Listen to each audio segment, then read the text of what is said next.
Rodolfo Hernández llegó a la política luego de la alcaldía de Bucaramanga, en la que se destacó por dos cosas: negocios corruptos con el dinero público y sus agresiones de palabra contra las mujeres y de obra contra un concejal que lo denunció. ¿Cómo llegó a convertirse en ganador de esta jornada? El candidato del Pacto Histórico, Gustavo Petro, enfrentará en segunda vuelta a la sorpresa de la jornada, Rodolfo Hernández, el ingeniero de 77 años que hoy dejó por fuera de la contienda electoral al aspirante de la derecha, Federico Gutiérrez. Es un lavaculo de la politiquería. No, señor, no sea grosero, no sea grosero. El exalcalde de Bucaramanga, Rodolfo Hernández, quien hasta el inicio de su campaña a la presidencia era un desconocido para el resto del país, conquistó hoy el voto de más de 5.900.000 colombianos con su discurso populista y chabacano. Sacar los ladrones de la administración pública, no es más. Su demagogia, irreverencia y aseveraciones fuera de tono lo ubicaron en el radar de los usuarios de las redes sociales, poco cultos en materia política. Yo soy seguidor de un gran pensador alemán que se llama Adolfo Hitler. Haciendo uso de su retórica populista, ha dicho que ofrecerá recompensas a quienes denuncien a los corruptos, a pesar de que él mismo tiene pendiente un proceso penal por corrupción. También en su oratoria ha lanzado frases xenófobas, misóginas y un tanto fascistas. La gente se fascinó con su discurso. Es bueno que ella haga los comentarios y apoye desde la casa. La mujer metida en el gobierno, la gente no le gusta. ¿Por qué? Porque ven que es invasiva. Una de las sorpresas de hoy es que hace 3 meses el ingeniero Hernández le dijo a un ciudadano que se le acercó que no sabía dónde quedaba Bichada. Para el Bichada, ¿eso qué? El departamento del Bichada. ¿Y cuál es la capital? ¿Pero cuál es la capital? Puerto Carreño. Ah, bueno. Hoy, el desubicado Hernández ganó en ese departamento. Re locos, papi, re locos, papi, re locos. En la Procuraduría tiene 33 procesos disciplinarios por su conducta agresiva y lenguaje procaz. Y desde que dejó las armas, Gustavo Petro asumió que comenzaba una carrera política. Su última curul de senador la obtuvo como vencido en las elecciones presidenciales pasadas. Miremos entonces cómo hizo para llegar hasta el triunfo de hoy.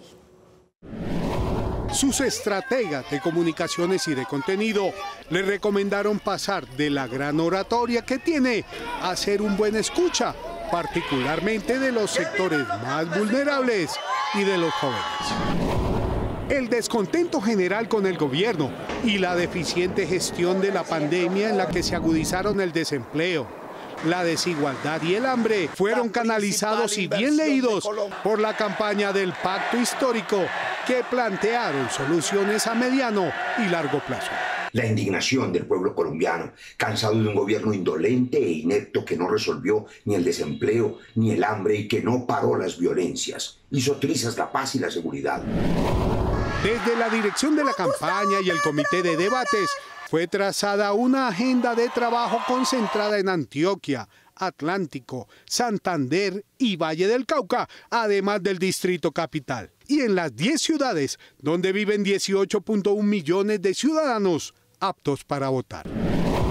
La estrategia del gobierno, con el presidente Duque a la cabeza, de atacar cualquier propuesta del candidato del Pacto Histórico, los señalamientos del estamento militar y las actuaciones de los organismos de control fueron interpretados por la ciudadanía como ataques a la persona, que convirtieron a Petro en víctima del establecimiento. Por primera vez, la guerrilla no fue el tema central de la campaña y, por el contrario, cada vez que Petro era señalado como guerrillero, se fortalecía la idea de que es el más indicado para lograr la consolidación de la paz como fundamento para elevar las condiciones socioeconómicas de los más vulnerables. Es que los ciudadanos están buscando que el sistema social y político les ofrezca un cambio en sus condiciones de vida. Y este candidato tuvo en cuenta eso en su programa político, cosa que no hizo ningún otro candidato. Ahora se inicia una nueva campaña con 2 candidatos ajenos al establecimiento por primera vez en nuestro país. Federico Gutiérrez comenzó su carrera para la presidencia no solo con la misma maquinaria política que tuvo Iván Duque para llegar al poder, sino con las acciones ilegales del gobierno para favorecer su campaña, pero se hundió en esta jornada. ¿Qué hizo para que su campaña se hundiera?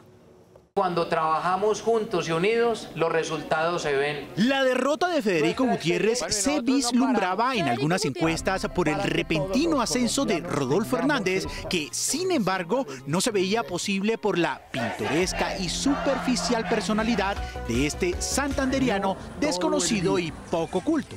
¿Usted no quiere la cerveza en un vaso, papá? Esta imagen de Hernández, el hombre que derrotó al candidato de las maquinarias políticas, es de hoy, no de archivo. No hables mentira. La propia campaña de Hernández la difundió en los medios de comunicación para dar la impresión de que hace lo que se le viene en gana, incluso el día más importante de su vida. Este personaje medio bufón fue quien derrotó a Federico Gutiérrez con una personalidad que pretendía ser también cercana a los votantes, pero que no logró llegar al corazón de los electores fuera de su departamento natal, Antioquia. El futuro político de Federico Gutiérrez queda en entredicho. Tal vez ya no tiene ninguno. El crecimiento tiene que ser desde abajo, desde las regiones. En zonas del país históricamente uribistas como Córdoba, el Eje Cafetero, Norte de Santander, Atlántico, Caquetá y Meta, Gutiérrez perdió y fue superado por Petro y Hernández.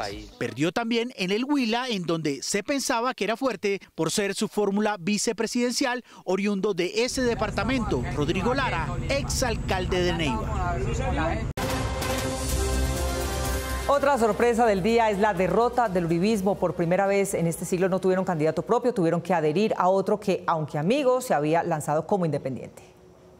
La derrota del candidato Federico Gutiérrez no solo es del mismo Gutiérrez, sino también de gran parte del establecimiento compuesto por los partidos políticos tradicionales que pusieron sus votos al servicio del antioqueño, del empresariado que participó activamente a favor de Gutiérrez y de las clases sociales altas del país. Yo soy consciente que el daño que me han hecho le hace daño a cualquier candidato que yo apoye. Pero antes que la de Gutiérrez es la derrota del uribismo, empezando por el propio expresidente Uribe, quien por primera vez en 20 años tuvo que desaparecer del activismo electoral, aunque internamente continuara dirigiendo a sus seguidores a través de sus congresistas y de sus activistas. Gustavo Petro lo único que ofrece es lo mismo de siempre. Es el populismo de izquierda que construye una realidad paralela. La exitosa estrategia uribista de 2 décadas, consistente en atacar intensamente en redes y en las calles, aún con noticias falsas, a la izquierda y a Gustavo Petro, se le devolvió al Centro Democrático, cuya derrota no tiene matices. He tomado la decisión personal de renunciar a la candidatura presidencial por el Centro Democrático para acompañar la aspiración de Federico Gutiérrez. Por primera vez, el partido mayoritario que ha representado a la ultraderecha y a la derecha tuvo que llegar a una campaña adhiriendo a un candidato que, aunque fuera cercano al expresidente, se presentó como una coalición externa. Usted ni es presidente, ni va a ser nunca presidente de Colombia, gracias a Dios. Con el amplio triunfo de Petro y Francia Márquez, la época del uribismo parece entrar en el ocaso, en parte propiciado por el mal gobierno de Iván Duque, el presidente que puso Uribe y al que Colombia le adjudica su mala situación social y económica del presente. Él me ayudó a mí, Uribe.